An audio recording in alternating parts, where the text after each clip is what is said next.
Welcome all to the second round of the American Touring Car Championship Season 3. We are broadcasting live from the Eifel Mountains, and the Nürburgring GP circuit is our venue. As you can see in front of you, the standings after round 1. Keith Barrick has taken the early lead in the championship after a race win and a third place. Just behind him was Yuri Braham, who also got 2 podiums. Francisco Villar's second race win at Road America helped him into third place overall, while the Honda of Jesper Tarborg in fourth, and Eric Nelson in the Peugeot 407 is in fifth. It's a very early championship table, as you can see. We are into round 2 now, and here we are now in the practice session. As you can see, it's a wet track. It's quite wet indeed, around about 50% wet in game settings. Current at the moment, it's Kane Lasky, you can see on track at the moment in the Bonaccord Ultimate Peugeot 407, 2:14.9, leading the way. Fantastic lap in the weather conditions. So 4 tenths clear of anybody else so far.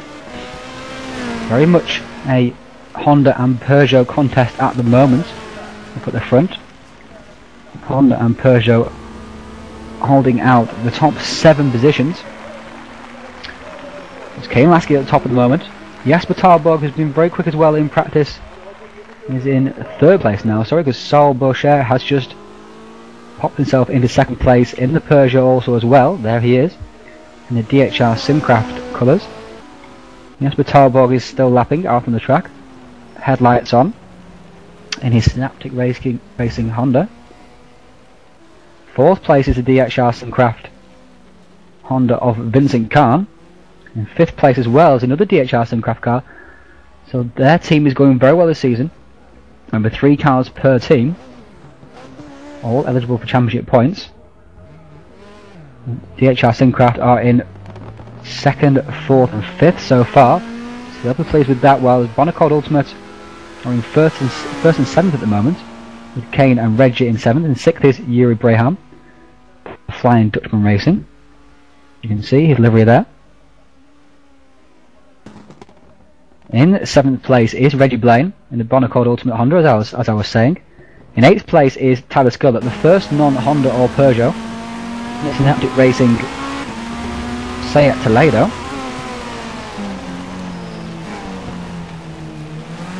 Just as I was saying that, the NATO just popped up into 8th place, he did indeed. The Volvo S60. The Volvo and the... Oh, just pop along to the... There we go. The Volvo and the Honda seem to have the edge around here. The Peugeot 407 seems to be struggling at first, but it seems that people have worked their head around the Peugeot 407 in the wet. Drivers were complaining of a lack of feel and excessive understeer due to the high amounts of rear grip on offer. They seem to have driven around that quite effectively. It's emphatically shown by Lasky and Boucher so far. As I say, in 9th place is Tyler, he's just putting up the pits now. In 10th is Swiderski.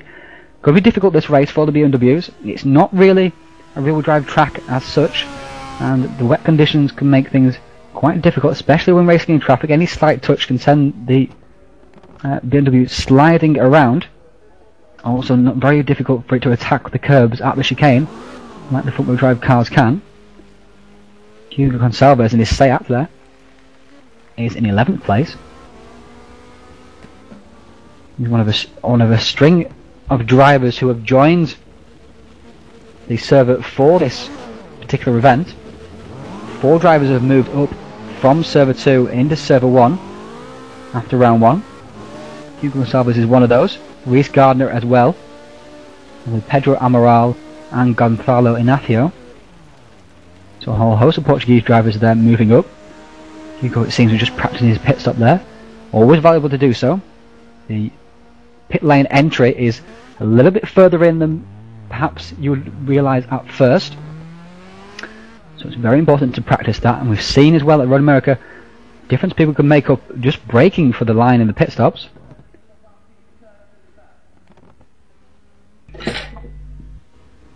In 12th place is Eric Nelson, Synaptic Racing, Peugeot 407. 13th is Abdul Ahmed, another Peugeot 407 in his Gulf colours. Dan Asbury is in 14th place, the other BMW. Yet to join, I think, is Francesco Villa, who's in the BMW as well. Robert Alves is in 15th, racing for Terra Australis Racing. Tar in 16th place for Track Devil is Stefan Werner. In 17th place is the other FDR car of Michael van Scheppingen. Robert Alves has just popped himself up into 13th place there. Just a smidgen ahead of Abdul Ahmed. Daniel Wood again for Terra Australis Racing in 18th place. There's Reece Gardner. He's on a 4-minute lap right now. Obviously he's had a little rest somewhere, or gone exploring. In the Volvo S60, driving for Track Devil Racing alongside Stefan Werner and Darius Swiderski. 20th place is Paul Wood, rounding out the TAR crew. And in 21st, 23rd, 24th, Francisco Villa has joined the server. Amaral and Villa are both out on track at the moment, but not having set a time so far. He's been practicing in a private server just before this race. And Gonzalo Ignacio, who was a late call up to server 1, is also joined. And he's in the Volvo S60 as well, so he's looking to get some laps in. Very interested to see what Francisco VR can pull out of the hat at this particular track, along with Swiderski. They both ran very well at Road America. Swiderski taking second in race 1, with VR winning race 2. Swiderski had a rather hard time of it in race 2 himself, but VR was fifth and first. I'm interested to see what he can do at this particular track. Traction out of the slow corners onto the straights should be a help, but as I say, this particular corner here that Gonzalo Ignacio is going through now will be very, very difficult for the rear-wheel drive cars, simply because of those big bumps. They both break traction very, very easily, and therefore not able to put their power down, and dangerous spinning. Also very, very difficult with front-wheel drive cars around them. Any sort of tap in dry conditions can be catastrophic. In wet conditions it could be even more so. So heading up towards qualifying now then. On top of the grid at the moment is Kane Lasky, showing the pace so far. Second place is Tolberg, who's overtaken Solberg again for that. Just back again is Khan. VR is obviously very strong indeed, look. In 5th place there with a 15.5.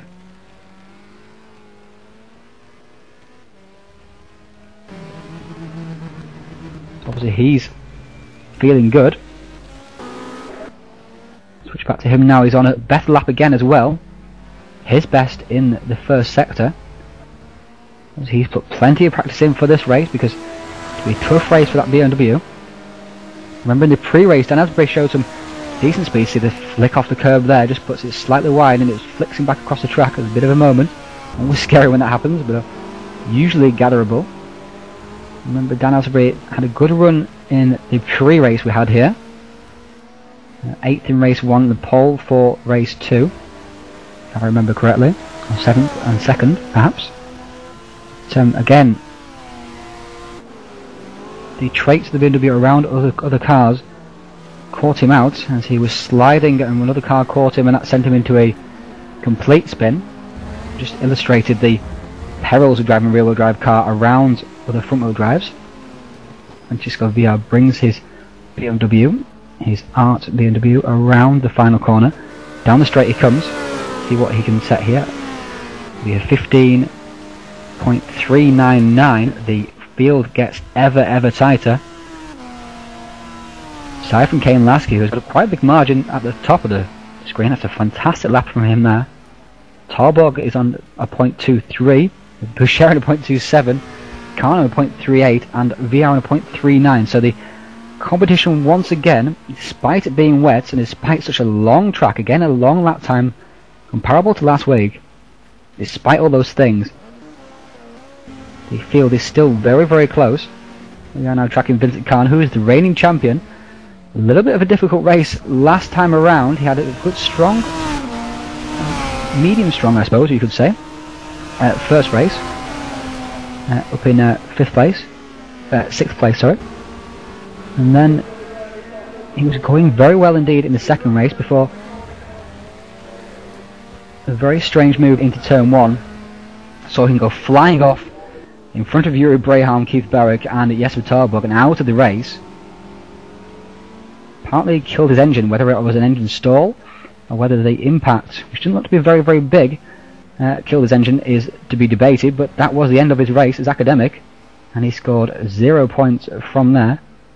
Although he might have scored, actually he did score quite a few points, I stand corrected, because he did complete 50% of the race, but still, he could have scored an awful lot more. So an inauspicious start to his defence of his title. Several cars going faster than they were before. Vincent Khan with green sectors, and Barrick and Braham. Braham again looking for a strong run after his 2 podium finishes at Road America. NATO just popped up into 7th now, so the top 8 is covered by less than 7/10 of a second. Vincent Khan's on a fantastic lap at the moment, it seems. Green sectors for himself.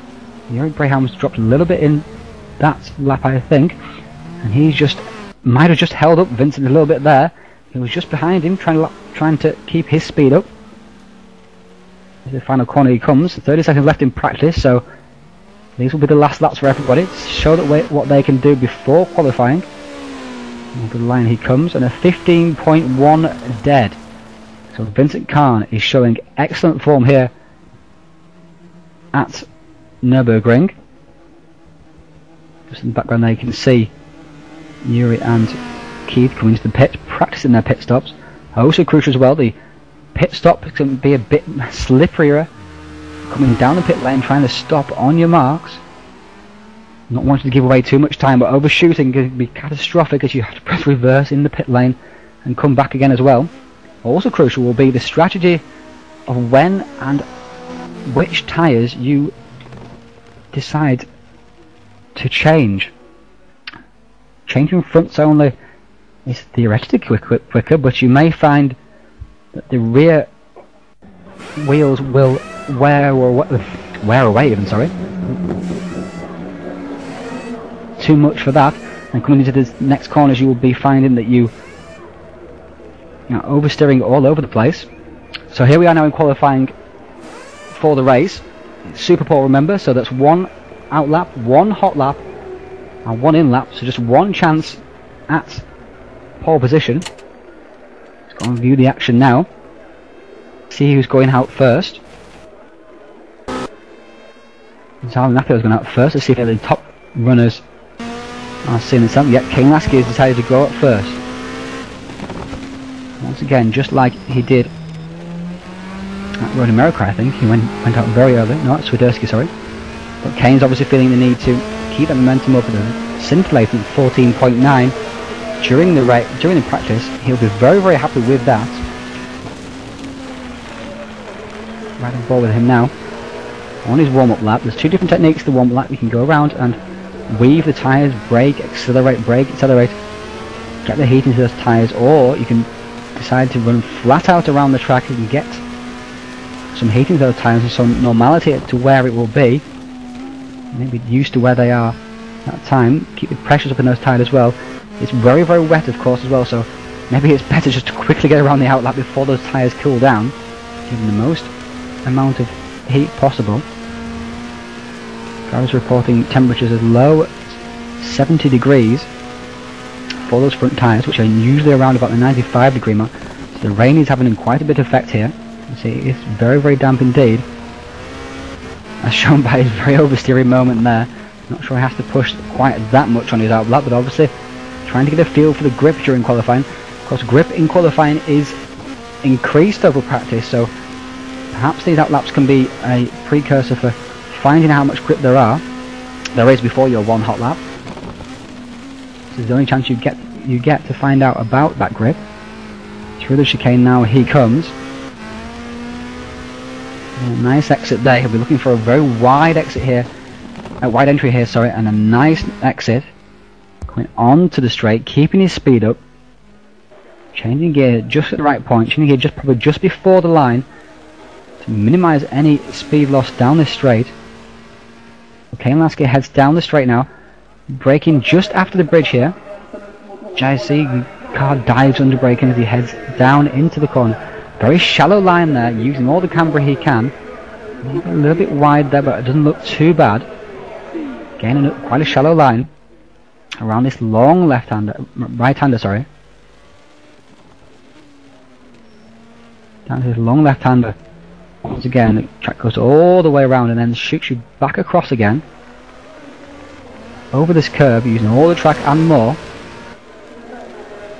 He heads down now towards the S's. Sliding the car into there a little bit, but he managed to get it sorted out. Nice line into the second part of the S's. It looked like he got an X, an apex, and an exit there.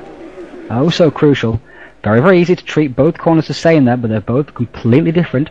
Heading now down towards another downhill braking zone into the hairpin. He looked a little bit deep there, a little bit late on the turn in as a result. He managed to get a decent exit, it seems. Nice and neat on the exit. Up now towards the Schumacher S's. Flying through here, clipping one curve, running over the other. The car drifted out, we're not touching those white lines, the curves. We should often upset the car. We switch through another set of S curves. Using all the track, that's nice and controlled there. Turns the car in. Coming down the hill now he comes. Before rising up the hill once again. There's the bridge.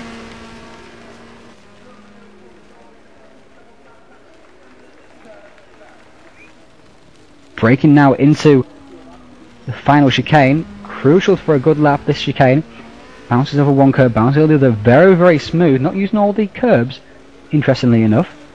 But very smooth indeed. Now going for a late as he dares break into here. He's missed the apex quite a lot there. But it looks like he kept his speed up quite high. Diego Lopez new miles per 15.1. And Kane Lasky of 15.075. Not as fast as his practice lap. But that's a very good lap indeed. It'll be very, very interesting to see how others compare. How the likes of Jesper, Francisco, Saul and Keith can do, and Vincent as well. I'll check if any of those guys are on track at the moment. On track at the moment is Saul Boucher, who has set the best time of anybody so far. During Sector 1, Jesper is also on track. He's better set the best time of anybody. During Sector 2, he is 5/10 up. Let's go and visit him for the final part of his lap. Rouse has popped up in the third place with 16.0. Looks like Kane Lasky's lap will be eclipsed here. Jesper bounces it over the curbs. Slides it now into the final corner. It's a nice line there.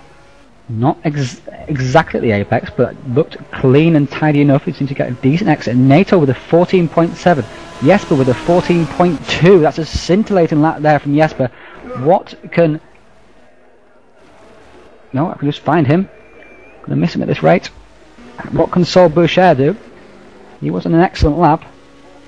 He is still purple in the second sector. So I think he was under Jesper's time even in the second sector. So let's see what he can do. He runs now down towards this corner here. It's going to have to be a fantastic lap from Saul, but it's not. It's a 14.4, but still front row. He'll be very, very happy with that. Meanwhile, Reese has had a mare of a lap, a 2:25.8, down in 16th position. Who else is still to go out? Francisco VR should be on track at the moment. So is Yuri Braham. He has set 6th fastest time. So he won't be 100% happy with that, I don't think. Now switch to Francisco Villa. Vincent Carmen's got out on track as well, quite late in the session, but now we'll stick with Francisco Villa. See what sort of form he's got in the BMW. Flying now through these curbs. He's not faster than Jesper in the first sector. How's he doing in the second sector? The second sector split. He's coming up just after this corner.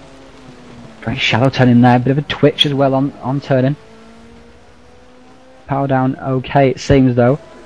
0.671 down, yeah, it's not very fast at all at the moment. Well, it's still in the 14s. If he can keep this pace up. Still not a laugh to be sniffed at. Braking now down into this corner here. Bumped the car over once, twice. Very brave to do that in the BMW. Obviously very, very used to using rear wheels. Keep himself on the track, breaking now into this final corner. Okay, nobody hitting the apex there perfectly it seems, but not entirely essential there at that corner. A 14.968 Francisco Villa, 14 has only put him in the 4th position. His compatriot and teammate Miguel Neto with 14.7. Sol Boucher and a 14.4. Jesper Targo and a 14.2. Let's see what Vincent Kahn has got for us, shall we?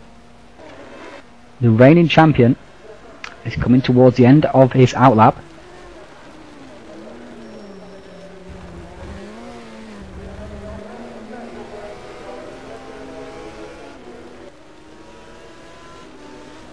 Hoping to put race 2 at Road America behind him. Getting himself back on the road to recovery. There is 1 drop score in this championship, so should he do well in the races after this point, then he'll lose that particular score, so that's not too bad. In fact, there's 2 drop scores, should I say. So that's a small bit of a respite for him, I suppose.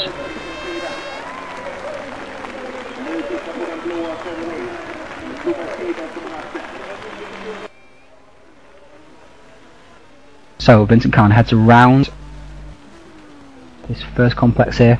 It's quite a wide line into here. Some of the cars protecting quite narrow lines, some middling lines, but he's using a wide line. Cutting the curb there, that's completely allowed.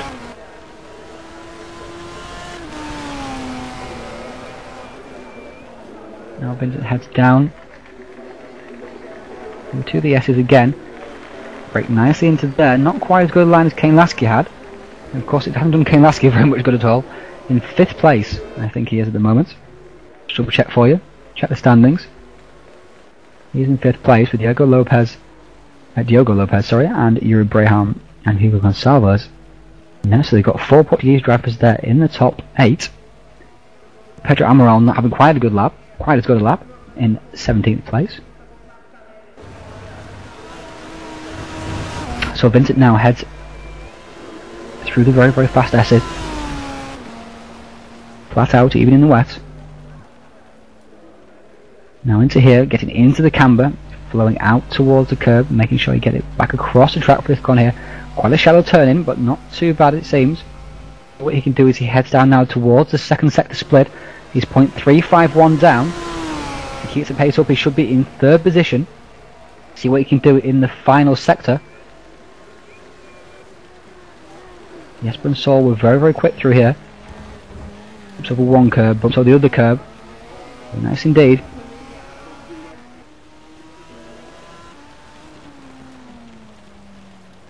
To the final hairpin he comes. Bit of a slide on turning in there. He's missed the apex completely. That may have cost him a couple of tenths of a second. And Jesper crosses the line in 4th position. He may have got 3rd position. It wasn't that slight slide at the final corner. But 4th position is for Vincent Kahn, and he'll be happy with that. Now let's check with Keith Barrow and see what he's got for Jesper Tolberg. He isn't faster so far during the lap. Very, very tight line there. First driver to do so. And he's coming across the line now. It's going to be 2:15.2, and that's 9th position there for Keith Barrick. He's going to have it all to do in the race, starting from 9th. Won't be happy with that lap particularly. Not a bad time at all, but the level of competition is incredibly high at the moment in this particular series.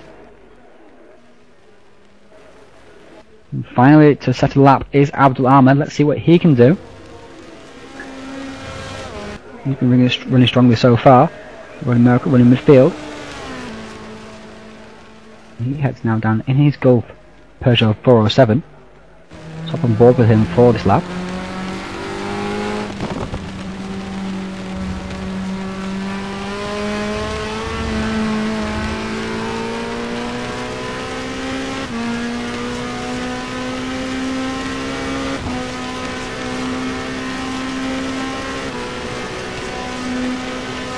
Heads now down towards the final chicane. Licks it in, seems a bit wide there. Very difficult to tell from the angle, of course. And now we head down towards this hairpin. Goes Round he comes. That's a very nice exit, actually, very nice line. Got a late apex. A nice exit it seems. 2:16.820 puts him in 18th place. Not a disaster, but he'll be looking probably for better than that. So everybody has set a lap time in now, and it's Jesper Tarborg who has set the fastest time for this. Looking very strong in practice he was, and he's carried that through into qualifying in pole position. And his Synaptic Racing Honda. In second for DHR Simcraft is Saul Boucher. Third for Art is Miguel Neto. Fourth for DHR Simcraft is Vincent Kahn. Fifth is Francisco Villa for Team Art. Sixth is Kane Lasky for Bonaccord Ultimate.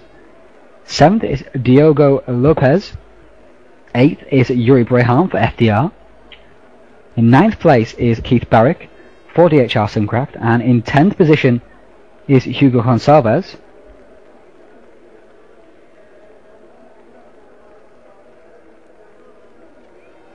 While the Synaptic Racing Honda of Eric Nelson is in 11th, and the Bonaccord Ultimate Racing Honda of Reggie Blaine is in 12th position. So congratulations there to Jesper Tarborg. A fantastic lap from him during the qualifying session. Just in a couple of minutes time we'll be going to warm up, and we'll show you the full grid.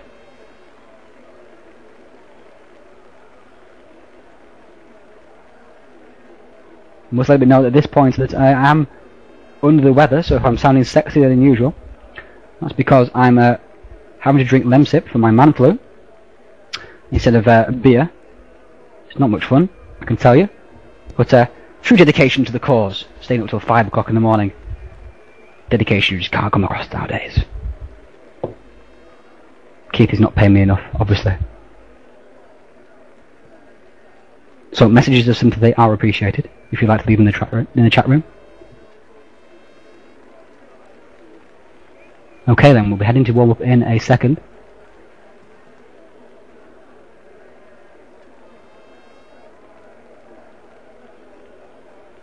Let's assess the performances of the people who have moved up from Server 2. Diogo Lopez is the best of those drivers, in 7th place with a very competitive time indeed. He'll be pleased with his transition from server to server.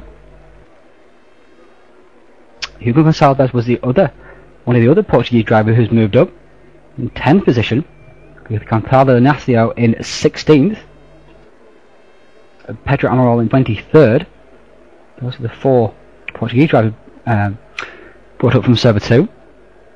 And 25th position was Rhys Gardner, who's obviously had difficulty on his particular lap, going off at some point through the gravel, no doubt.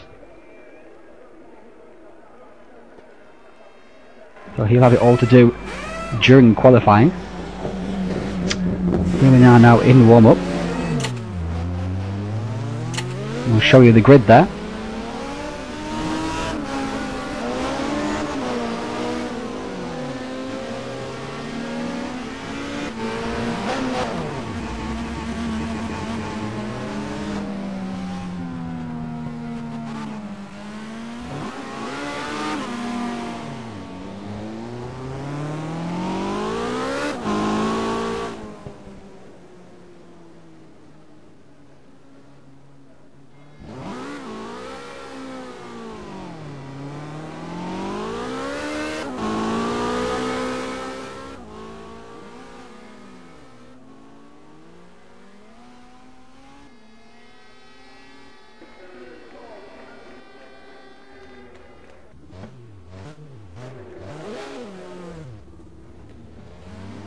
Strong showing, as you can see, from the RDTCC Season 5 champion from Miguel Neto, who'll be looking to put the nightmare of Road America behind him, involved in all kinds of incidents.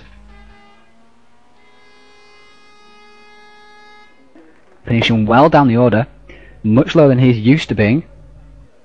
The S60 might have a bit of an advantage in the wet weather as well during racing. It's naturally an oversteery car, so combats the expected understeer during the wet sessions.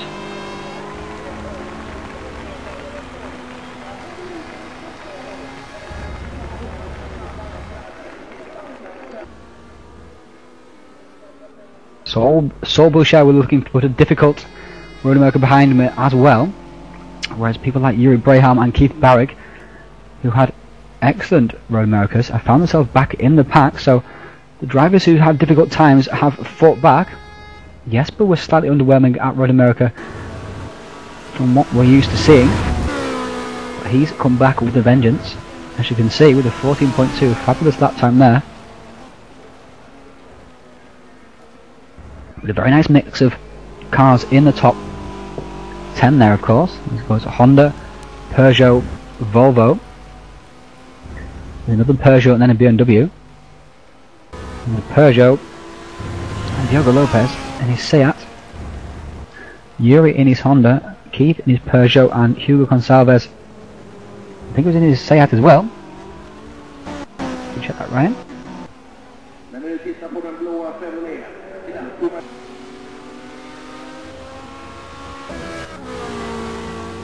Yes, in a Seat. Indeed he is.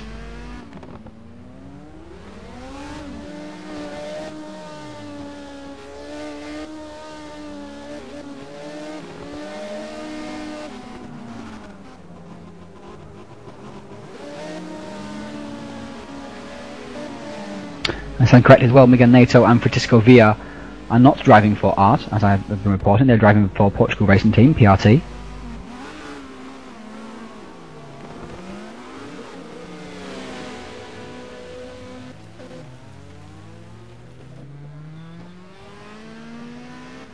The other auto racing teammate of Alessio Lucchesi. Start again, shall we?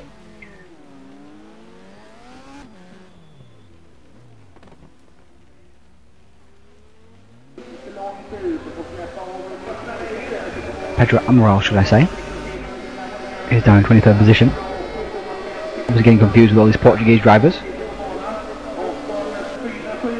But it just shows the appeal of the American Touring Car Championship, that they are willing to stay up at this time in the night, European time. We are now on 3 AM UK time, 4 AM European time. So it shows the quality of the field here, and the willingness for people to sign up for these particular events, even though they're not during their particular time scale. Just goes to show the enthusiasm with which people want to be part of this particular event. Obviously just want to be on TV and have me talk about them. So warm-up is almost coming to a close.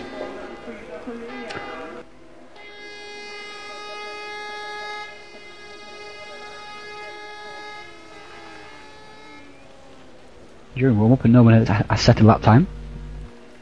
Maybe just practicing their pit stops, as I said. Very important to get the braking right into pit lane. Dan Asbury's found us up at the top of the time sheets with 2:16.964.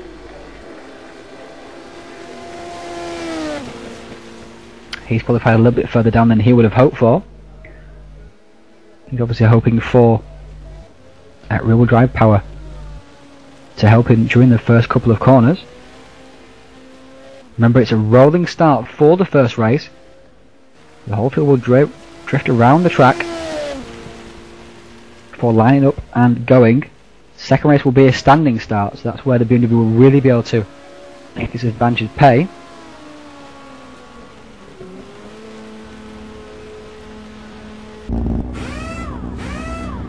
So here we are now into the race session.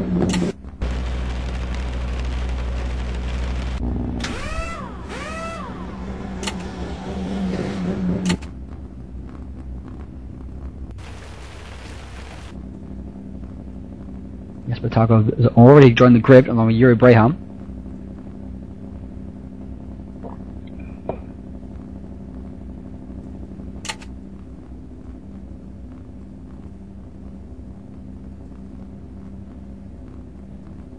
Both in their Hondas. Jesper's obviously enjoying his lights being on. Obviously feels maybe it's a bit of a superstition. Maybe he feels if he turns the lights off he won't go so fast. Cars are drifting onto the track now.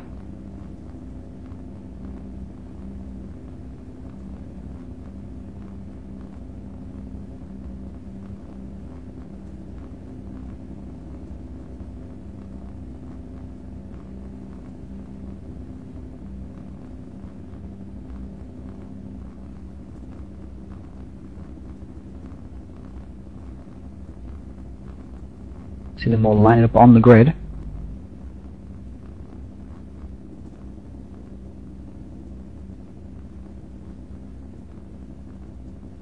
There's Sol Boucher taking his spot on the front row. Vincent Kahn there in 4th. In the yellow window tint. Honda.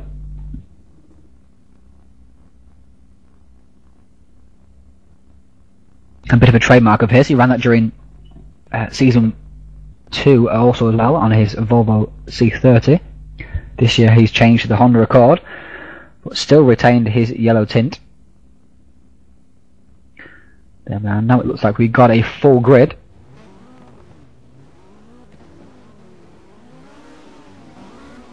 Cars are moving away on their formation lap.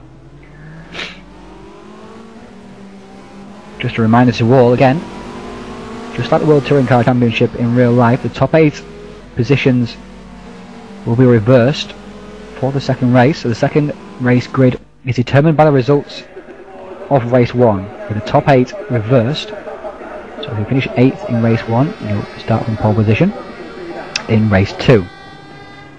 Makes the 8th position highly fought for.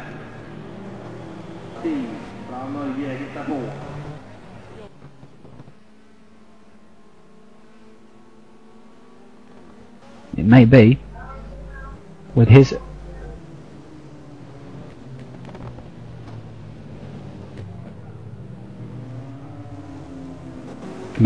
poor starting position that Keith Barker will look to utilise that reverse grid for race 2. His race 1 position may be a bit further down than he'd hoped for with his poor qualifying. Championship leader and season 1 champion looking to move through. Should be exciting to see. Miguel Nato seems to have copied Jesper Torborg's tactic of leaving the brake headlights on as well. Maybe it makes them go faster. They're certainly not harmed their cause, that's for sure.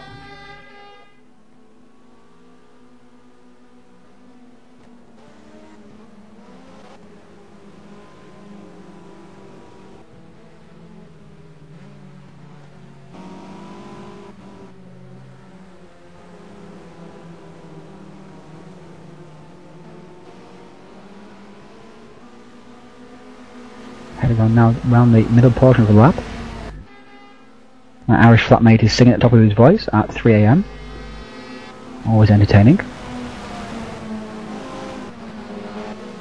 To be fair to him, he hasn't got a bad voice. But still, when you're trying to sleep, it's not great. But I'm not. I'm here with you guys for some American Touring Car Championship fun. As we build towards the start of this race, the tension we're building in the drivers. We head now down the back straight. Streaming around under the Zipcar bridge.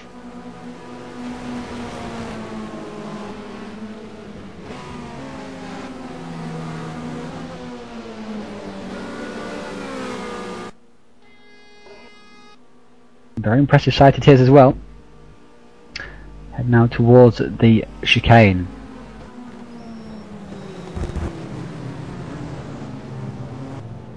This is a 10-lap race. Yes, the top, we're getting a bit out of shape there on the warm-up lap. Hoping obviously not to do that during the race. This is a 10-lap race, of which this lap counts as one of those. So there's a 9-lap race really for race 1, with a full 10-lap race for race 2. And Jesper Torborg has accelerated out to the final corner. Here we are now in formation towards the finish line, and Jesper Torborg is go. Through he goes, and a good start there seems from Vincent Kahn, who has moved up, trying to go up the inside of Sol Boucher. Heading now down towards the first corner. It looks like Jesper Torborg's got it under control, but no, Sol's coming down up the inside. Jesper tries to squeeze across it in. Nato is in there. Vincent Kahn, deep goes Diogo Lopez. And Sol Boucher has emerged out on top. And there's contact behind. Vincent Kahn has been hit by Miguel Nato. They've both dropped a couple of places there, it seems, and there's a big logjam in behind. 4 wide heading down into turn 3 even, sorry. And that's Vincent Kahn there in 4th place. He's dropped 1 place because of that tap from Miguel Nato. Miguel Nato is just behind him, so they've minimised the damage there. course, during that, Kane Lasky's picked up those 2 positions. Keith Berg has moved up 2 positions to 7th place. Eric Nelson's now in 8th. As Yuri Braham has had a poor start, is now back in 12th position. So heading now down, they seem to have calmed down a little bit, heading now down towards the hairpin. As we're watching Vincent Kahn being shadowed by Miguel Neto. Neto involved in contact again in this race. He was involved in lots of contact at Road America, which he was penalised for. Francisco Villar has also had a very poor start. Now back in 14th position. After starting in 5th, he will be not happy with that at all. He's looking to fight his way back through into the top 8 positions. Back down the field, Reece Gardner's made a good start. From 21st to 20, from 25th to 21st he's come. Dursky's having a poor race so far. So of course, he's having difficulty, and we've lost a driver. I'm not sure who it is that's dropped out. But Salborshire leads. Jesper Tarbo just behind. He was the class of the field during qualifying. Kane Lasky is in 3rd. He was very, very quick during practice, so he'll be difficult to get past if Vincent Kahn has any designs on doing so. And behind Vincent Kahn is Miguel Neto. 6th is Diogo Lopez. 7th Keith Barrick. 8th Eric Nelson. And Jesper seems to be closing on Saul up front. We'll switch that battle now. Kane Lasky already moving across the track, trying to break the toe of Vincent Kahn. Vincent Kahn following him, making sure that Kane Lasky can't pull away from him. And it looks like Vincent is going to make a move. Kane has gone very defensive indeed. Vincent's going for the undercut. It gives the back of Kane a little bit of a tap that allows Miguel Neto to close up on the back of Vincent Kahn, and it's deja vu going into turn 2, sorry. And around he comes. Neto looks like he's gained a little bit on there. It's very difficult to pass into this corner. People can just cover the inside and go into the middle of the track. And it looks like Diego Lopez got very out of shape there. It looks like Keith Barrett gave him the attack because Keith slowed down, not willing to take advantage of that particular tap. And Eric Nelson's close right over the back of Keith Barrett now as well. So up front, Jesper Tarborg is shadowing the back of Saul Boucher. Very much a Jesper tactic of Tarborg tactic. Just shadowing for the first couple of laps, making his move later on when he knows where his strengths are. Very often just pulling away from the pack, so he's looking very strong here along with Saul Boucher. So Boucher for DHR Simcraft at the top of the table. Tarborg for Synaptic, Lasky for Bonaccord, 4th is Nato for PRT, 5th is Vincent Kahn. So Nato has got past Vincent Kahn. Zooming down into the S's, and now Diogo Lopez is all over the back of Vincent Kahn.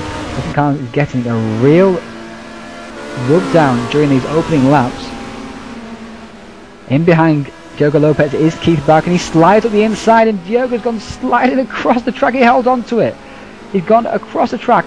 He's keeping the inside now on Keith Barrick. Keith sweeps across. I'm not sure there's any contact there involved, but Keith has taken the place. In 8th place is Eric Nelson, looking for a way through as well. Headlights ablaze on Diogo Lopez. He'll not be happy with that, whether it's a tap or a mistake. He'll not be happy either way, with himself or with the driver in front. Just in behind here now, we can see is the Volvo of Gonzalo Inacio, with Yuri Braham making up a position on him. He got to 12th at one point, so he's now into 3rd position, and already coming into the pits is Gonzalo Inacio. Fastest lap there set by Jesper Tarborg, 2:16.0.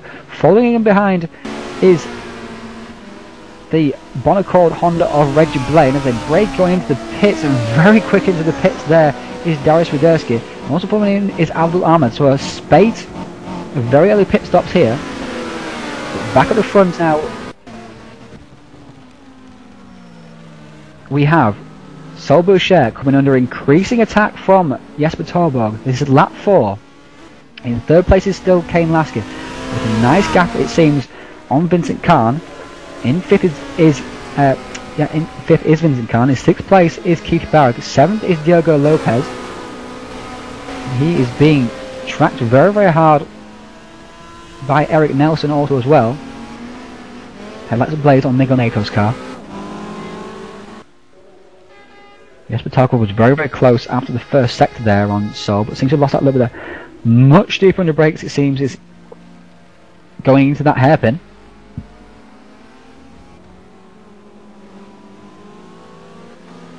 Jesper again, he's just shadowing the back of Sol, not letting Sol relax for a second. Sol getting slightly out of shape into this corner here, but it's not costing him, it seems, too much. But Jesper looks the smoother of the two drivers. It remains to be seen whether Jesper can make that smoothness count. Track position is everything, of course. As passing between two very well matched cars can be difficult. NATO in fourth, and Khan has caught back up to the back of the Volvo S60. NATO must have made a slight mistake somewhere. Yep, he's lost 7/10 during that second sector to the first place of Sol Boucher. In sixth place is Keith Bragg, followed very closely indeed by Diogo Lopez. Diogo is not letting Keith out of his sights at all. Barrick really under the pressure in this race. And Jesper Talbog has passed Sol Boucher, because Sol Boucher has come into the pits on lap 5. Brakes on the marks, slowing right down he comes. So he's the first of the front runners to make a pit stop, and the only one of the top ones so far, it seems, to make that pit stop. Oh, Keith Barrick as well has come in, so of the top 8, those have come in. So Jesper Talbot takes over the lead of the race. Now can he put in a lap or maybe 2 to put a gap between himself and Sol Boucher and take that position in the pits?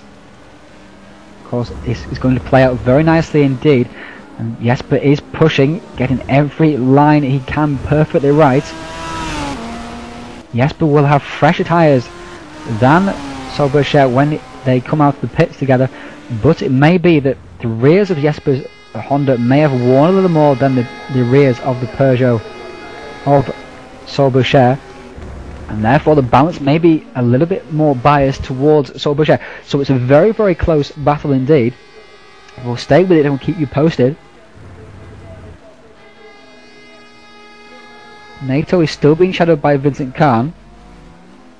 Breaking now into the hairpin. Notice cars getting ever more squirrely into that particular corner as this tyre wear comes in. Pursuing them gallantly is Diogo Lopez and his Seat Leon. Eric Nelson seems to drop back a little bit during this run.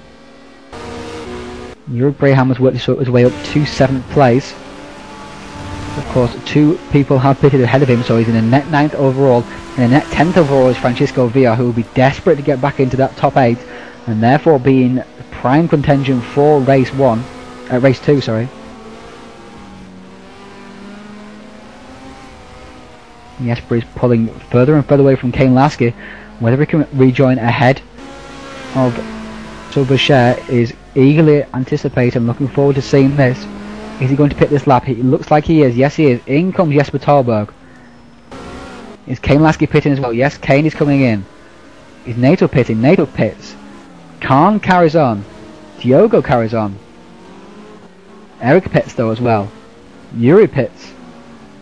VR is not pitting. VR deciding to carry on and go for fresher tyres during the second half of the race. So let's skip along now to Jesper Talbog as he comes into the pits. Stops on his marks. Very smooth stop there. Yep, he gets it right. Looks like he's changing the front 2 tyres from what I can see. Down he goes and away he goes. Now where is Boucher? Boucher should be coming down straight now. There's a Seat Leon and there is Boucher, and it looks like Jesper has a big gap in front of him actually. Very big gap indeed. Pedro Amaral is in the Seat Leon ahead of Jesper Talbog. Was not pitted. So that's very, very good news for Jesper Talbog. He's made that extra lap stick. Now can he get to grips with the balance of his car during this outlap, and it looks like that Sol has really got the bit between his teeth. He's all over the back of Jesper Talbog. This is for the race lead overall, remember. Heading now down into, and it's all over the back of Jesper. Jesper's really struggling on this balance of tyres. He gives the back of the Honda a little bit of a nudge, almost wide onto the corners. Tries to cut back up the inside, and it looks like he's done so. Heading now down, and it's a horsepower battle. Jesper's trying to squeeze across a little bit just to take the inside. Jesper brakes very, very late. Sol can't brake later. but Jesper's gone slightly wide again as well, and Sol's up the inside. Sol takes the lead, takes over position from Jesper Tarborg, and overall overall 5th place, but a net 1st position. And it looks like Jesper's decision to stop 1 lap later has not paid off overall, because the balance of his car looks completely askew as his rear tyres have worn away. Can the balance of his car come back quickly enough for him to track down Sol? If not, will he be under attack from Vincent Kahn and Miguel Nato during the second half of this race? In 7th place is Kane Lasky, and he's now all over the back of Jesper Tarborg. So Jesper's really struggling in this second part of the race. He needs to get himself together very, very quickly indeed. In 8th place, keeping and watching brief, is Keith Barrick. Just behind him is Miguel Nato. So what on earth has happened to him? Why is he behind Keith Barrick? He should be just in behind Kane Lasky. So obviously something gone wrong there. Either a problem in the pit stop or a slight off somewhere. Perhaps he changed all 4 tyres. Who knows? Maybe he forgot to request his pit stop and had caught his crew by surprise. So now Pedro Amaral has still not pitted. Sol Boucher has taken the lead of the race overall from Kane Lasky and Keith Barrick, and it seems, yes, Jesper Tarborg has gone back into the pits. I believe this could only be because he'd taken slick tyres on during his pit stop. Oh, what a disaster there for Jesper. No wonder he was so slow. Obviously a crucial error there from Jesper.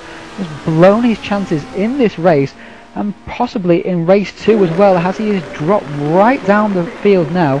He's back in 20th position, fighting back there with Darius, 22nd position, fighting back there with Darius and Dan Asbury.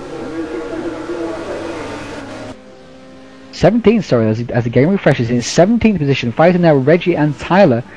I wondered for a second about the delivery to the car. So Jesper, a crucial tactical error, really an oversight, really a new mistake, and that's cost him an excellent result here. He's lost him 16 places. A disaster it seems. But back up front, Sol Boucher has caught the back of Pedro Amaral and passed him. Pedro Amaral is still yet to pit, but Kane Lasky seems to have gained a little on Sol Boucher during this stint. Oh, up the inside, tries to go Kane Lasky, eager to make up. Of course, it is for position that race with Pedro Amaral, but it's not for position overall, so Pedro should not be fighting considerably hard, and Kane's finding it a little bit difficult to get past, and Kane has gained 4 tenths in that sector 2, so obviously Pedro has held up Sol as well, and in 4th place, in 3rd place overall has come Keith Barrick. Nothing has stuck to him. He's kept his nose out of trouble the entire race, picked up positions of people who's made mistakes. Back in 5th position overall is Vincent Kahn. Oh, and a big slide there from Kane Lasky going into the final corner, revving the engine, making sure it doesn't fly off the track. And here's now the fight between Vincent Kahn and Miguel Nato. Let's go on board with Miguel Nato. Heading now down towards the final corner, first corner, sorry. And Vincent Kahn sneakily takes the inside line into there. These two have been battling at this part of the track all race long. Lap 1 they had an incident. Lap 2 they were glued together again as well. Passing each other left, right and centre. Down now towards turn 3. Right on board, right down on the ground. Watching Vincent Kahn ahead. Heading now down towards the S's.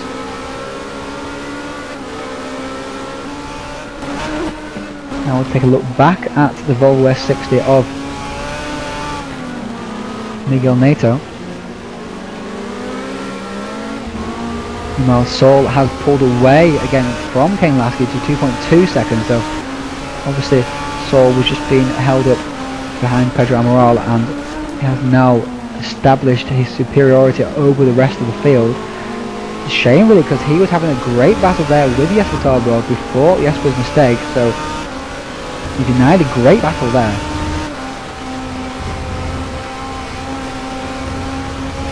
Vincent Kahn has just pulled that little gap, it seems, on Miguel Nato behind. Let's check further down the field. Diogo Lopez is in 6th, Yuri Braham 7th, Gonzalo Ignacio in 8th. You'll be happy with himself, bringing himself back up into the top 8 after his lap 1 drop down the field. Francisco Villar, it seems, is in 10th, so he's still not pulled his way back up through the field. Let's check in with him, see how he's doing, because he'll be desperate to move his way back up. There's Hugo Gonçalves just behind him, his countryman. Just ahead of him will be Matthias Klein. There we can see Matthias Klein looking back at Francisco Villar. Villar will be desperate to get past 9th place Klein so he can have a crack at the 8th place Gonzalo Ignacio, and Klein himself wants to go past Gonzalo Ignacio and get nudged by Klein.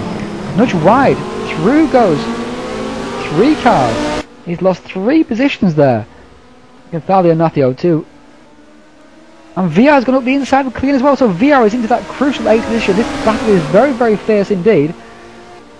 There is Matthias Klein with Hugo Gonçalves all over the back of him.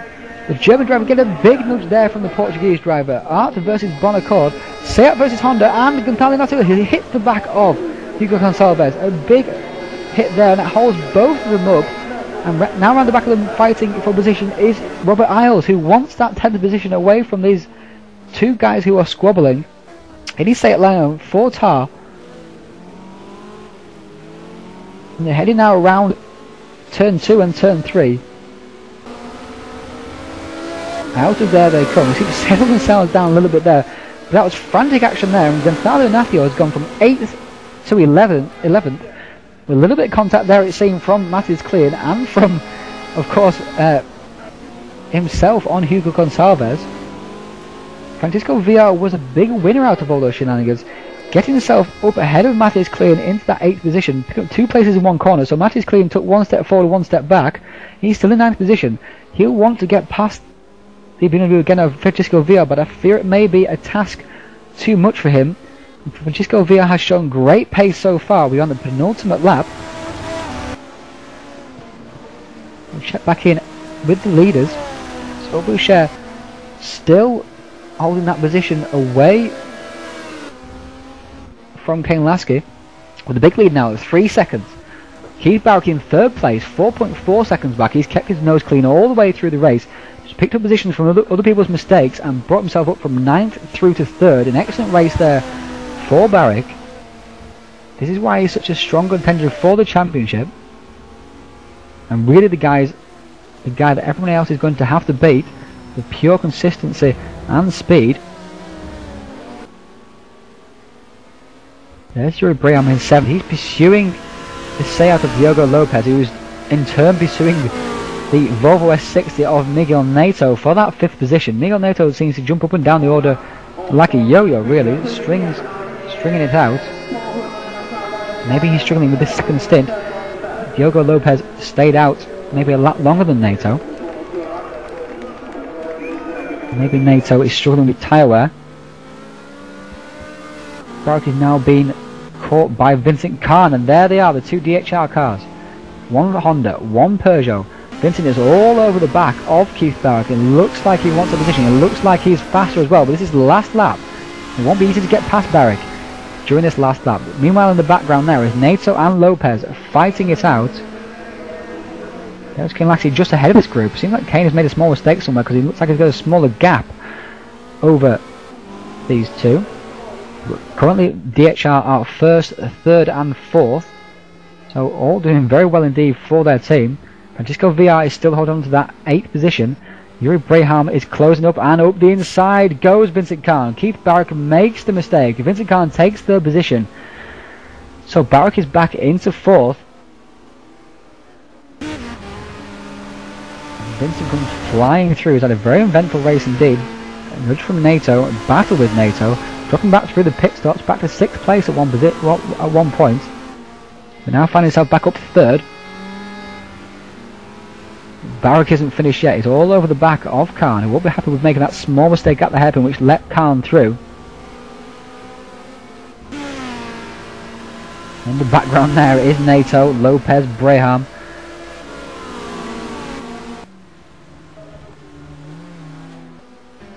switch that battle quickly now as Nato comes down in towards the chicane. Lopez looks very, very close, but not close enough to make a move through. It looks like that those positions will stay the same. Again with Vincent Khan and Barrick. But Saul Boucher, who has put in an excellent performance, second place in qualifying, and was leading the race when Jesper Talborg came out of the pits ahead of him, but still Jesper Talborg made that very big mistake, and Saul Boucher takes the win. Race 3 of the ATCC Season 3, and he puts his troubles of Road America behind him with an excellent win. Kane Lasky in the Peugeot as well, 2.9 seconds back. Third place for Vincent Khan, as I say, DHR in first, third and fourth. Barrick in the Peugeot fourth. Nato 5th, Diogo Lopez 6th, Yuri Briham 7th, Francisco VR 8th. Both of those guys will be pleased with their fight back after their very poor first lap. Francisco Virham especially dropping back to 14th place, having started 5th. Matty's clean 9th, just not able to take the position away from VR.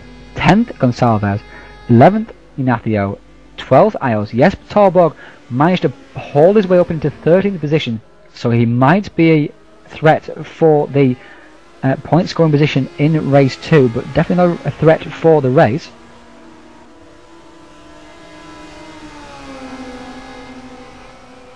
There's Daniel Wood in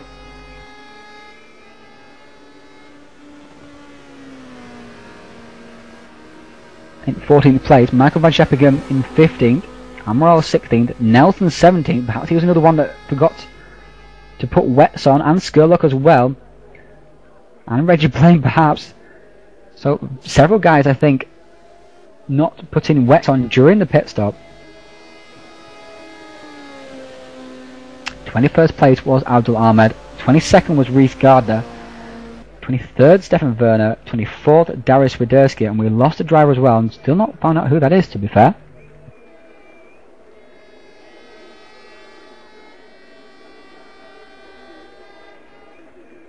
Can't quite tell from the standings at this particular point.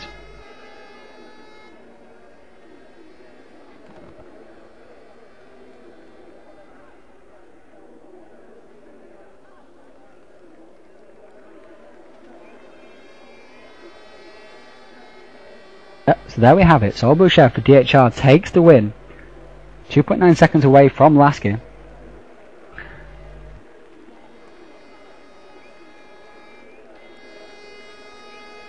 Poor what it was that dropped out from the race. He gained a mini dump, so he won't be able to join for race 2 either. So very, very unfortunate for him.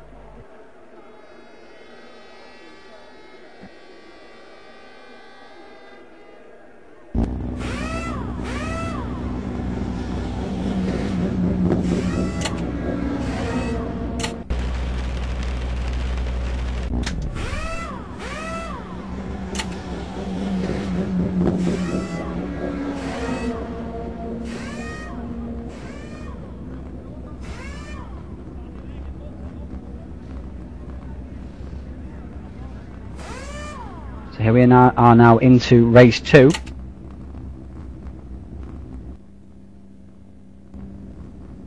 And on pole position for this race will be Francisco Villa, making the most of that 8th position in race 1. Second place will be Yuri Braham. Third Diogo Lopez. Fourth Miguel Nato. Fifth Keith Barrick. Sixth Vincent Kant. Seventh Lasky. And 8th Saul Boucher, our race 1 winner. That will do his championship chances no end of good.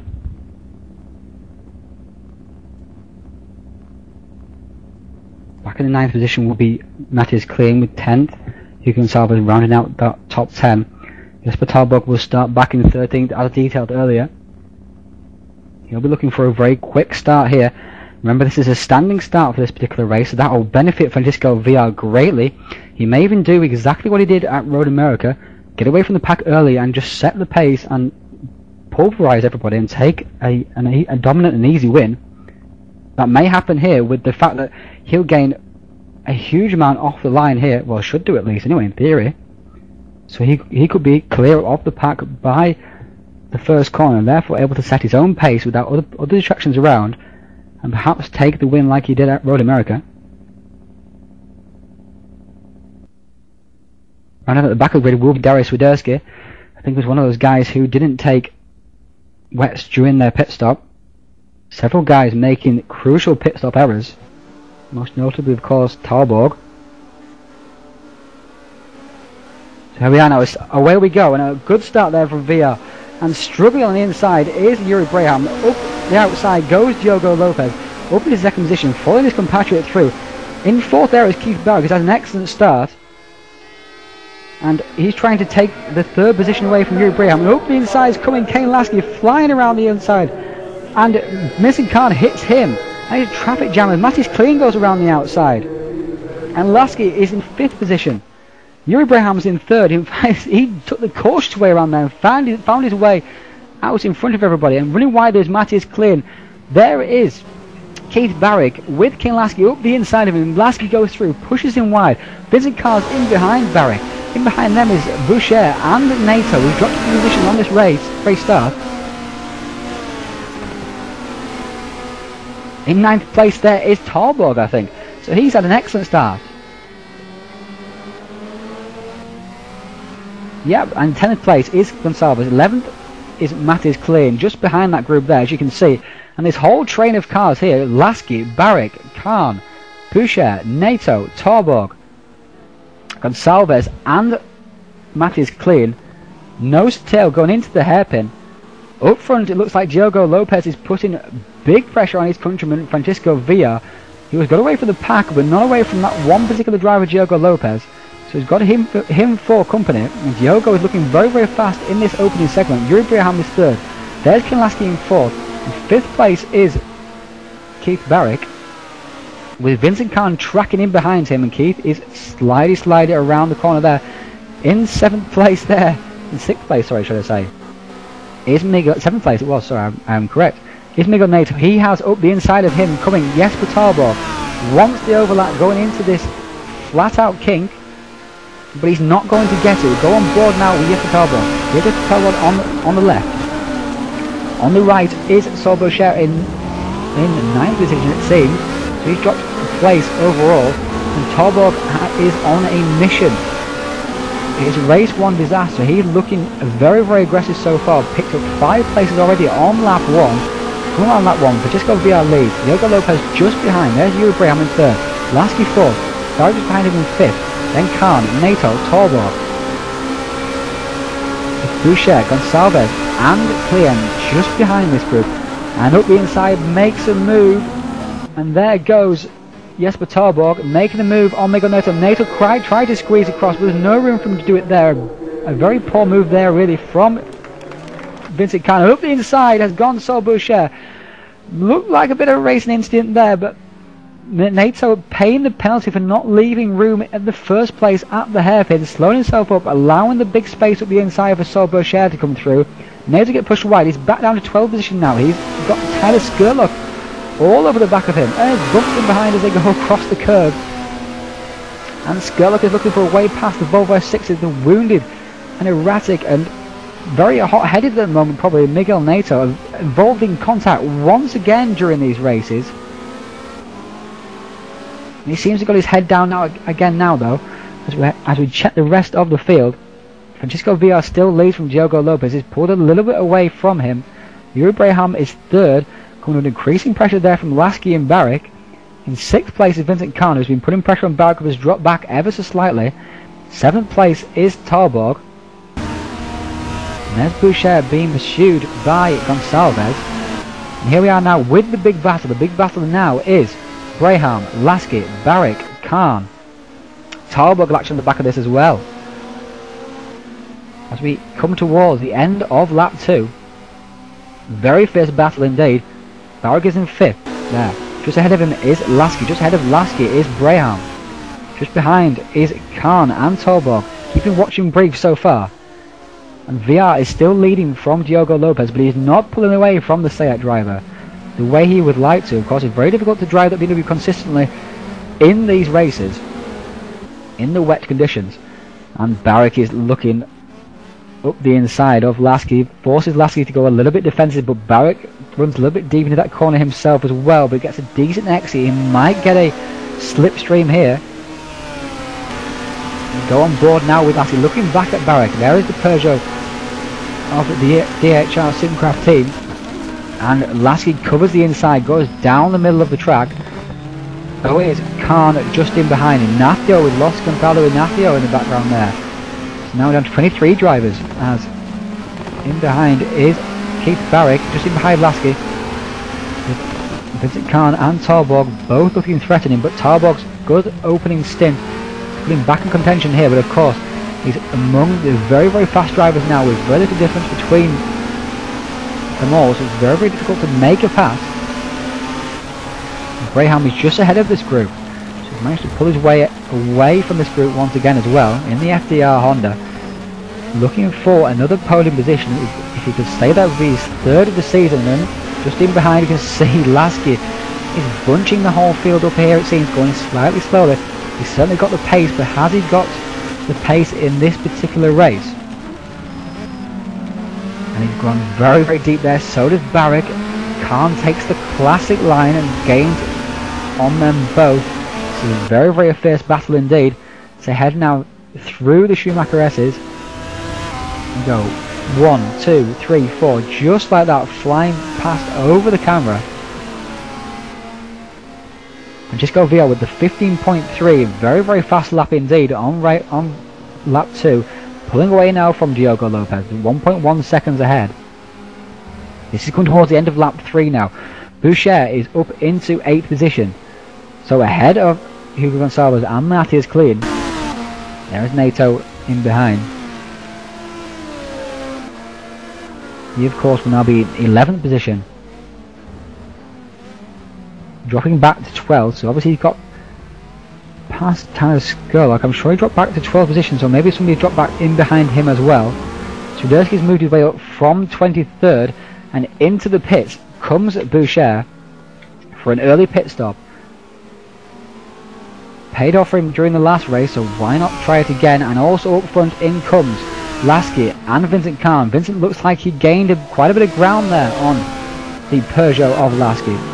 Stayed out has Barrick, Graham and Lopez and Tarborg and VR Steele as well. That's a 1.5 second lead now, sorry, over the Seat of Lopez. And now Jesper Tarborg is just behind the Peugeot of Keith Barrick, and he's looking very aggressive indeed, looking really on the money, really trying to make up for that crucial error during race 1. He looks absolutely fired up and stoked for this race. It wouldn't surprise me at all if he comes out ahead of the guys who are pitted, Lasky and Boucher, who's already ahead of course as well, and Khan. This charge up through the field, all of the back of Barrick now as well. Barrick, who started in 5th place, is now up to 4th, but that's probably a net 5th position. And up the inside goes Jesper Tarborg. He can't quite make the move stick though again, as well as Barrick runs wide again at that hairpin. He did that during race 2, and that let Vincent Khan have the position during the last lap. Jesper is crawling all over the back of Barrick. What Jesper doesn't want, of course, as well, he wants to get past Barrick. He doesn't want Barrick to drive too slowly, that he doesn't pick up the positions in the pits. That's what he'll be looking to do. But of course, it's very difficult to resist not having a go at every single corner, trying to get past guys, and a very, very oversteer coming out of that corner there. He's pushing extremely hard, is Jesper Tarborg. Down now towards the chicane. Who will be pitting this time around? Is VR pitting? VR's not pitting. Lopez is pitting. In comes Lopez. Braham does not pit. Barrick pits. Tarborg pits. Tarborg gain on Barrick in the pits. Having someone in front of you going into pits can be a big help to judge your own braking. For that big line there, and there it is, just there, stopping for the line. I think Barrick did a better job than Tarborg going into there. Looks like there's a slightly bigger gap now because they're going slower than and the gap still looked the same distance before. Jesper stops on his marks. Up front, VR still leads. And there's Lopez in the pits. Nato in 3rd place. He's not pitted, of course.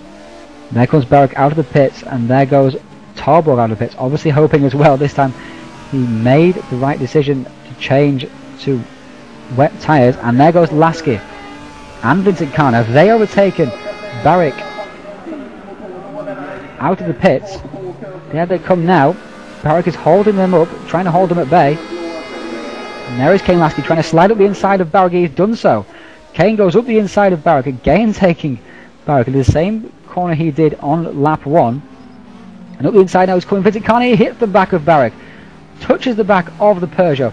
Torborg is taking advantage. He's taken both positions there. That's fantastic driving, opportunistic driving there from Torborg. And now he's all over the back of Kane Lasky, heading down now towards the Schumacher S's. On the grass they go, bumping, touching, going into there. Kane's being very aggressive. Round the outside goes, yes, but he's made it stick. A fantastic move there.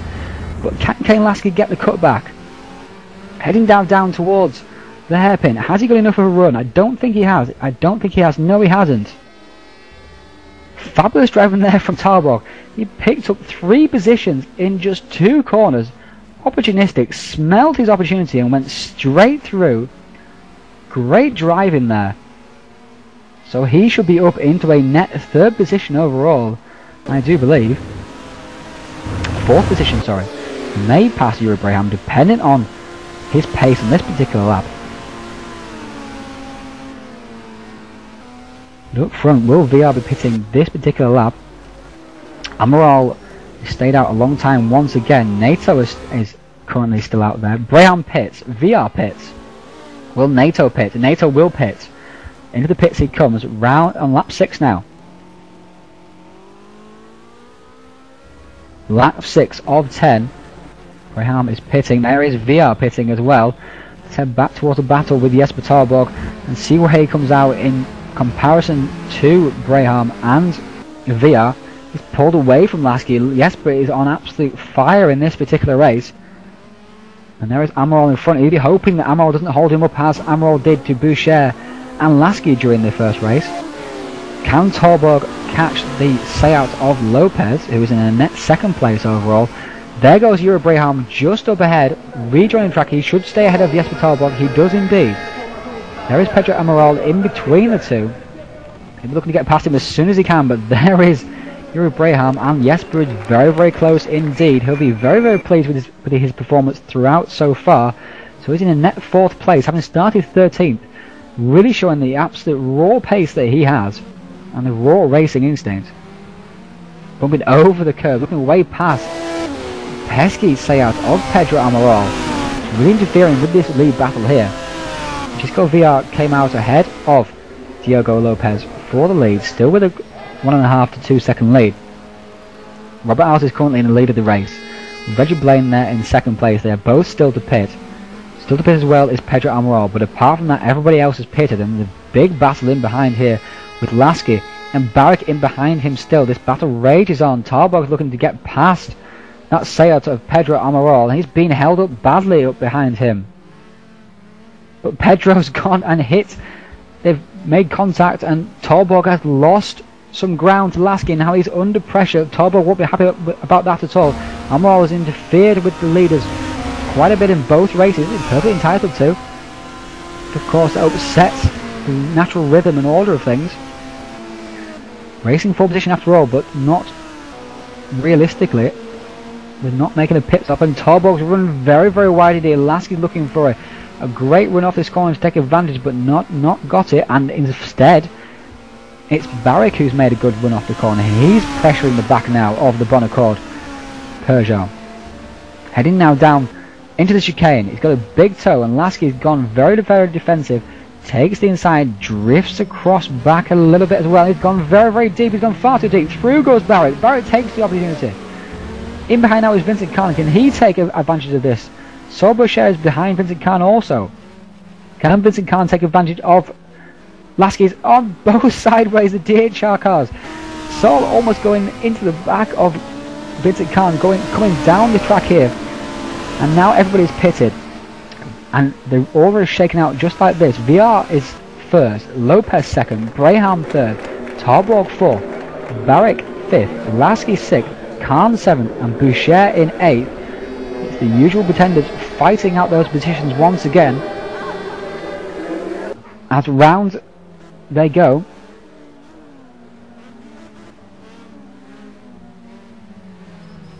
Looking up the inside is Vincent Khan on Kane Lasky, who seems to be struggling a little bit at the moment. Maybe a little bit ragged after his mistake. And just in front of this crew is Barrick and Talborg. Talborg under pressure from Barrick. Barrick looking to build on his 4th place from race 1. Very sideways into that corner there. He gets it back across. Almost understeered straight off the track. Very, very easy to do so in that particular corner. Just missed the camber. And away you go. And Lopez is gaining on the back of VR. Lopez, a very, very strong showing. This is his first time in Server 1 after being promoted from Server 2 after Road America. And putting in a very, very strong showing indeed. Perhaps we'll wonder why he wasn't in Server 1 in the first place. Obviously didn't get the lap he needed and the pre-qualification zone for Watkins Glen. Or maybe one of the ones who put too many laps in and was penalised as a result. Braham was not out of the race picture also as well. He is beavering away in 3rd place. Another strong showing from him. There's Talborg. He seems to have pulled away a little bit from Barrick, but it's Lasky, Khan and Boucher which is still the big battle. Lasky is still under pressure from Khan, and Khan is still under pressure from Boucher, the 2 DHR teammates. Khan seems to have a very slow run off there, and Khan's gone wide, and so Boucher has got the overlap, but of course he's on the outside for the next corner. Will Vincent Khan make the same mistake Lasky did the lap before? No, he doesn't. It's a decent run off there as well. Boucher looks to the inside, but obviously there's no room there. And the battle continues on. And Lasky is looking for that line again as well, trying to break the slipstream of Vincent Khan, and also do both cars in behind, following the slipstream as best they can. And they head down now as well. Boucher looking up the inside, but the brakes on that Honda are very, very good indeed. And Lopez is getting closer and closer to the lead of VR. VR looking for his 2nd win of the season after a disappointing lap 1 that meant a recovery drive was needed in race 1. The gap is still around about a second. Braham is slowly but surely gathering in these two. In 4th place is Talborg, who's moved away from Keith Barrick.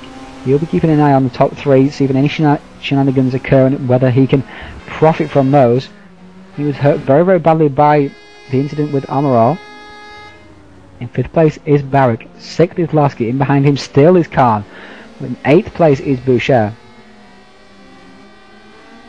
Can Boucher find a way past Khan, and can Khan find a way past Lasky? Boucher, our race 1 winner, in 8th position so far, just showing the quality of this field. Very, very difficult to move the way up. They are touring cars that you can pass, but very, very difficult when the cars are so evenly matched. Drives themselves as well. And we're on to lap 8.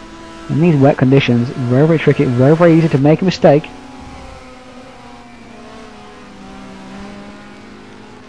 And Lasky is slightly sideways into that corner there, but he seems to get away with it. Khan seemed to get a better exit though, it seemed. He seems to be doing okay.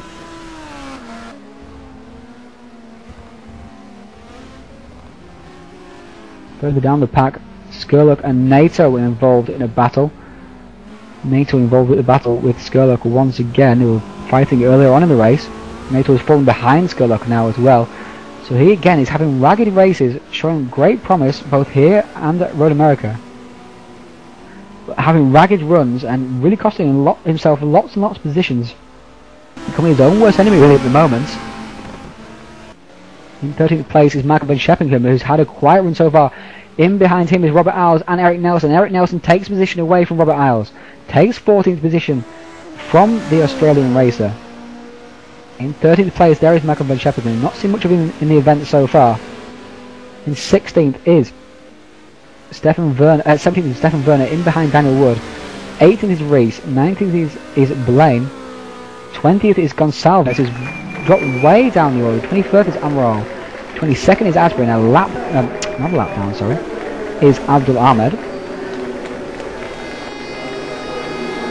Still in 1st position is Francisco Villa. He's pulled a little bit away from. There is Abdul in 23rd position. Francisco VR has a gap on Lopez. Lopez has brought it back again as well. He's keeping his compatriot very, very honest indeed. Braham is gaining slightly on this group, but not enough really to challenge properly for the win unless something occurs between these two. In fourth place, the same sort of situation is Jesper Tarbog. He needs something to happen in front of him for him to take a position away. In fifth is Khan, in seventh is Boucher, in eighth now is Mattis Klein. So what has happened to Kane Lasky? He's dropped down to 11th position. A mistake has been made somewhere. He's dropped back behind. Miguel Neto has also dropped back a lot from Tyler Skurlock. So something is happening there too. Kane Lasky looked very, very strong indeed to build on his very, very good first race result. He's dropped back to 11th place now. And there is Saul Boucher and Vincent Khan still battling. It's deja vu as Saul looks for the inside and he's going for the inside now into this chicane. And Vincent Khan defends vigorously. Great driving from both of them there, but Vincent Khan's gone deep and Boucher looking for the inside, but Khan spoils the exit of the corner there, as is his right. And VR has made a small mistake up front, it seems, because Lopez is right in behind him now, and Braham is less than 2 seconds behind. On to the final lap. Can Lopez take a sensational win? His first time in Server 1, and only his second race, race 1 of course being his first race. Can he take the win on the final lap from VR, his compatriot, and take a sensational win? This will be a fantastic result for the ART driver. In behind him again as well, stalking is Yuri Braham. VR is looking more and more tentative as laps go by. 6th and 7th is still Vincent Khan and Boucher, with Mattis Klein going on these as well.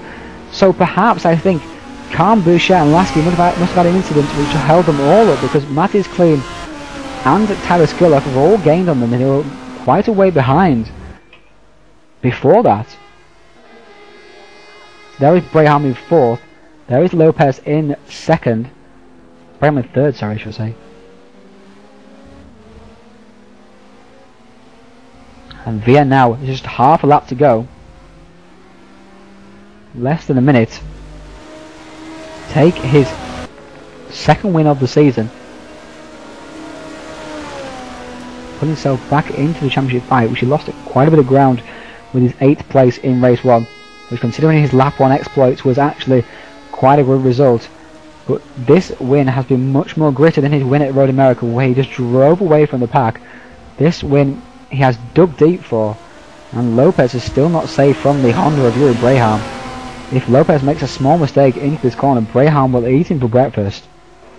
In the 4th place there is Jesper Torborg. Khan is still staying ahead of Saul Boucher. Round the last corner they come up to now. VR looks like he's going to take the victory, second race win of the season. There in 2nd is Lopez. Lopez gains on VR into the final corner, but he tantalisingly close to that win, but he gains an excellent second position anyway. VR wins, Lopez 2nd, Braham 3rd, less than a second covering the top 3 after 24 minutes of racing. In 4th place Tarbuck, 5th Barrick. A 4th and 5th place for the championship leader. I don't know if he'll be leading championship still after this race. I think he might just still be doing. 6th Khan, 7th Boucher. Khan managed to hold off the tensions of Boucher. Skurlock in 8th, 9th Klein, 10th NATO, 11th Lasky, 12th Swiderski, moving himself well up from 23rd position. 13th Nelson, 14th Van Scheppingen, 15th Robert Isles. So Nelson must have got ahead of Van Scheppingen at some point as well. So we saw them behind the Dutch driver before. Wood in 16th, Daniel that is, 17th Werner, 18th Gardner, 19th Gonsalves. In 20th position, coming over the line, should be Pedro Amaral. There he is, and 21st should be Dan Asbury. Can we scroll down the grid? Thank you, there we go. 22nd was Reggie Blaine. He's had 2 nightmarish races after showing some good pace even in practice, and in 23rd position now, just finishing the race, is Abdul Ahmed, who's obviously had quite a bit of trouble. We'll see what happened to him if we can a little bit later on. Abdul rounds out the field. So there we have it. VR takes his second race win of the season in just 4 races. Obviously the race 2 master at the moment. In second place, as you can see, was Diogo Lopez. 3rd Braham, 4th Tarborg, 5th Barrick, 6th Khan, 7th Boucher, and 8th Tyler Skurlock with a very good run, keeping his nose clean once again. Lasky will be disappointed with dropping to 11th after his strong run. Klein will be pleased with his 9th, keeping it up there. NATO again, scrappy race, leaving himself in 10th place. Sudersky has not helped his championship hopes at all with 2 poor results here, although 12th place was good considering the place he started from in race 2. 13th place was Eric Nelson.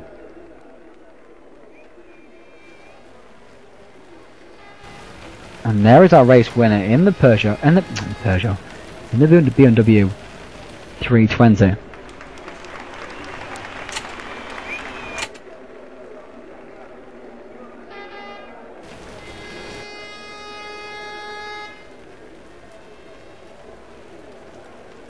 So we should be joined by a couple of drivers now from Server 1. I'm not sure who won in Server 2. I was hoping they would give us a message to let us know, but clearly they haven't done so far.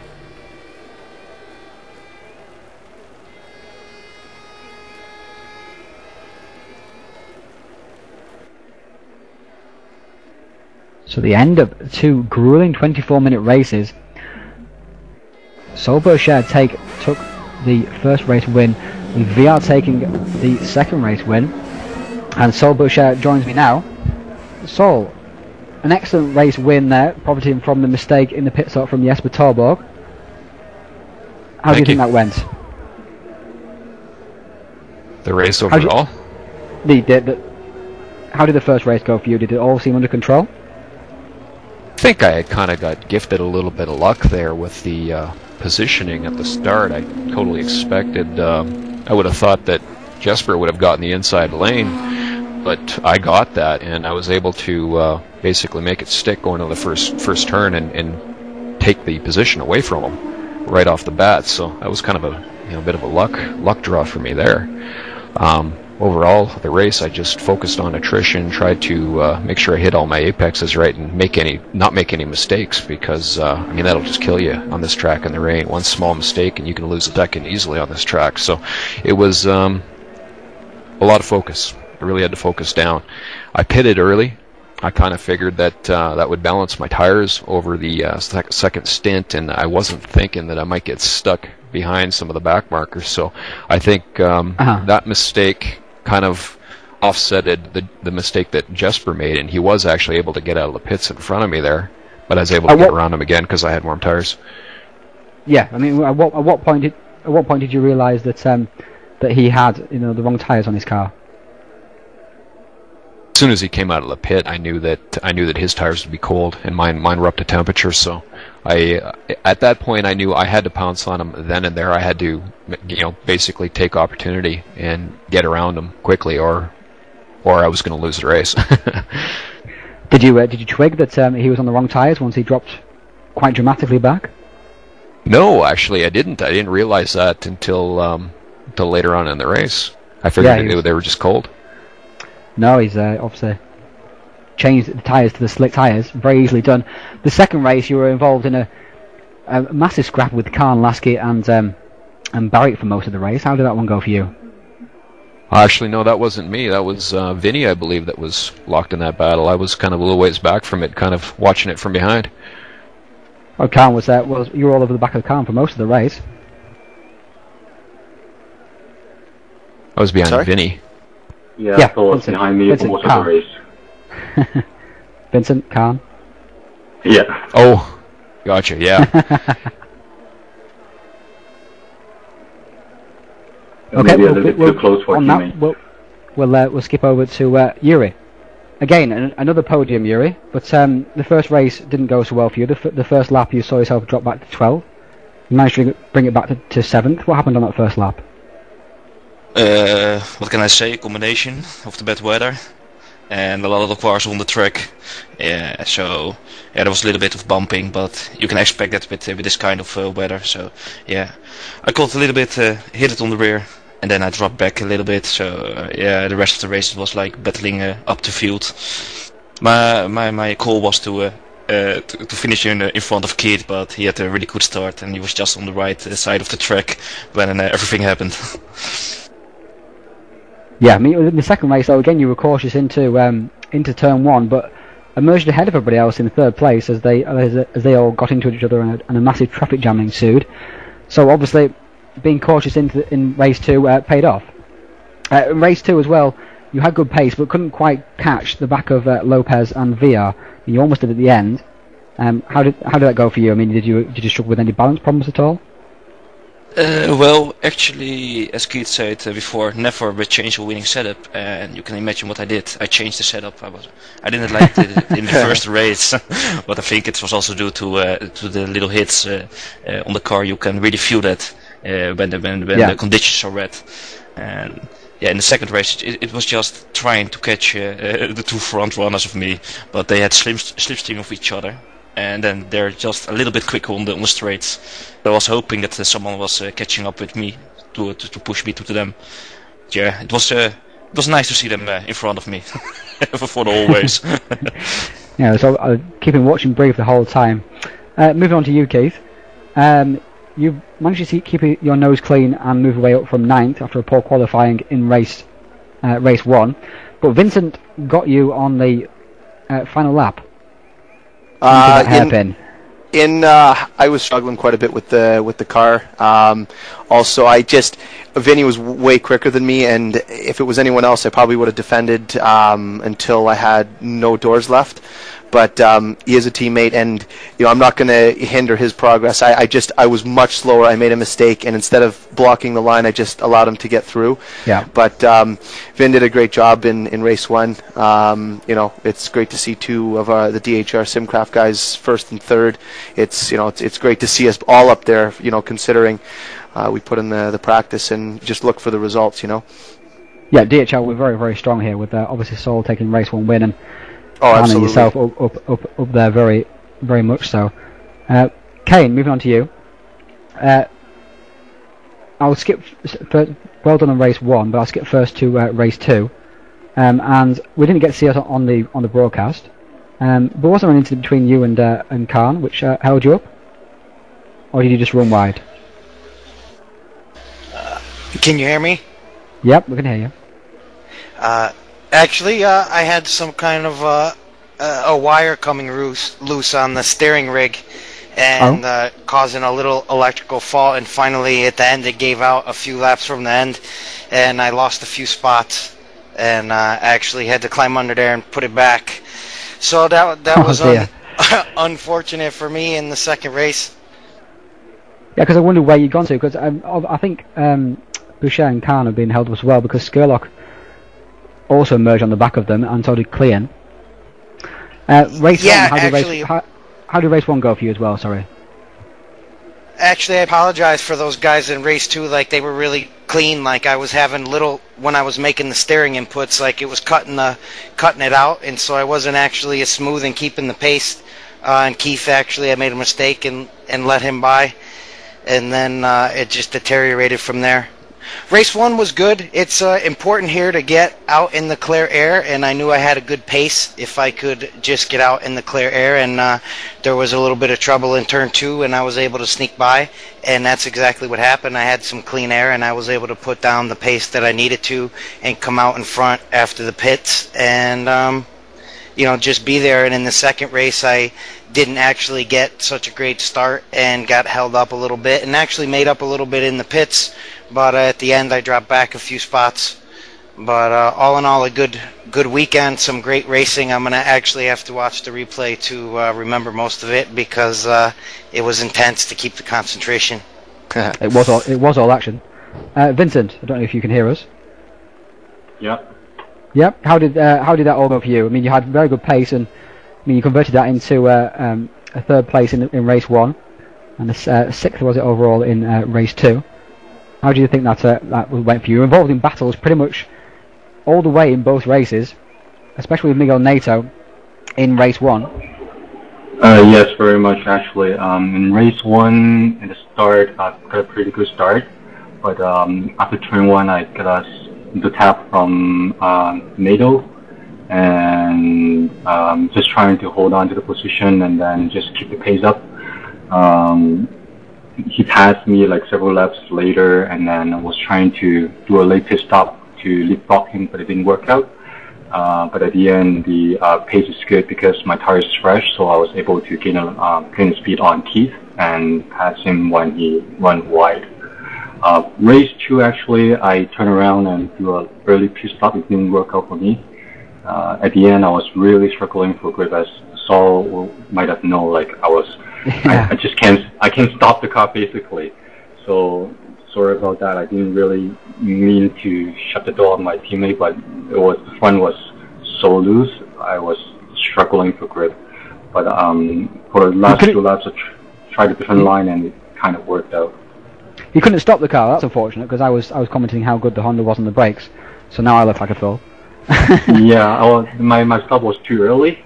Like in the practice, I usually do midway pit stop or late pit stop and work out well. But for early pit stop, it seems the tire was just a tad too much when it approached the end of the race, so it didn't really work out. Okay. Well, okay, guys. Thanks very much for joining us here. Congratulations to Sol for the race 1 win, and of course VR taking his second race win in race 2. 2 wins in 4 races. Thanks very much, guys. We'll hopefully be seeing you guys after the new year. So Absolutely. We'll, see you later. KW Speedway. KW Speedway is the venue for that race. Yep. Very exciting definitely. will be as well. All in the same car on the very fast oval track there. Correct, yes. And Ryan, thank you again. You do an excellent job. Can't thank you enough, man, for staying up so late and doing what you do best. Even with man flu. Okay, guys. See you later. All right. Later, Ryan. Cheers. Everyone up. Good night, guys.